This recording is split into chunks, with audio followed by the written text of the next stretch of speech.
Nick was got most unique in high school in the yearbook his senior year. And I think that's how Nick lived his life from the time he was a little guy. I mean, he had his own ideas and his own opinions from the very beginning. His sense of humor was unmatched, and his wit, I think, was so quick. I used to say when he was a teenager, I said, my brain can't engage as fast as your mouth it goes. I mean, there's just so much. This is what I find the most difficult part, is to define the undefinable. He was just bigger than life. He joined the service early. Then after he graduated his senior years, he started his training at Fort Knox, Kentucky. We went there for Parents' Day. It was really neat. We got to see the Abrams tank, which he was a driver of and a gunner on. And then he was deployed to Iraq.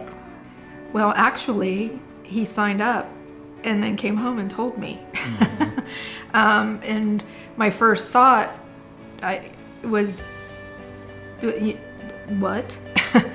But then he said, Mom, I'm not sure what I want to do. I'm not sure I want to go to college yet, but I don't want to be a bum.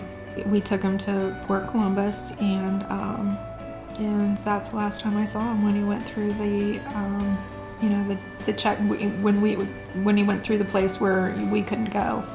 And I remember the call when he saw his first explosion and got a little piece of shrapnel in his shoulder. And then, the totally bizarre, to the opposite of that, same conversation, shrapnel in the shoulder, saw my first explosion, and Mom, can you send me some brown sugar cinnamon Pop-Tarts? I mean, it was just so surreal, and but every phone call was precious. It was Memorial Day. I was hanging a flag in our window, and I know that the officer had to have seen that as I was doing it. I couldn't see past the flag as they were walking up the porch. But as soon as I got down off the chair, there was a knock on the door, and I opened the door, and of course he stood there in his Class A uniform, and I knew. But he would not talk to me until he just kept saying, is your husband here? Is your husband here? And so he had just gone up to get a shower, so I called him down. And in that particular house, we were in the dining room. That was kind of near the front door, and standing behind a chair as if a barrier was going to stop that news. And he, relayed what no parent ever wants to hear, and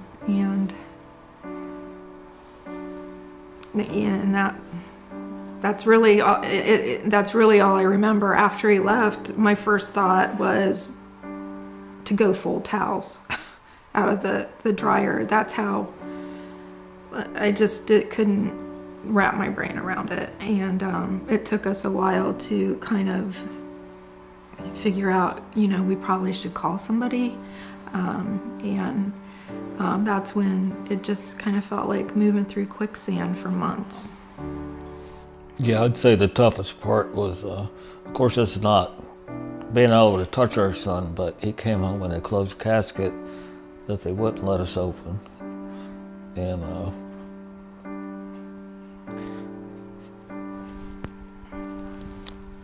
they tried. All we wanted to do was open it up and touch him, and they wouldn't let us do it.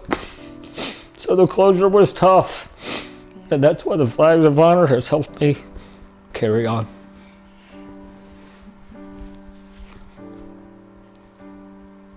Yeah, one of the soldiers, he contacted me on Facebook. He wrote and told me about how he was, he said it might sound kind of odd, but he said, I was honored to clean the tank that your son was killed in. See, my son took a direct hit on top of the tank from a mortar shell, and there wasn't much left. And I just never ever thought of it that way. And I have so much respect for that individual that did clean up, and not only that, but also shared it with me, because you don't see that part in the movie. You see the killing and the camaraderie and stuff like that, but you don't see those other important things that the soldier does. It's not they don't call up Mr. Tidy Cleanup Man and they do that. The soldiers themselves do that. And yet, he was honored.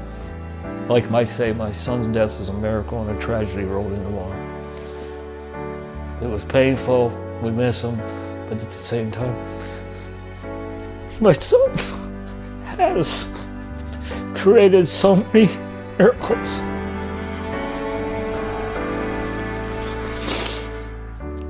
He's gotten fathers and mothers that call their children again, play with them in the backyard.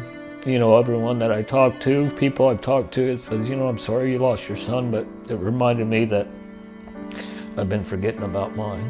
And I just called him the other day. So I hear those positive things. And it's just motivating.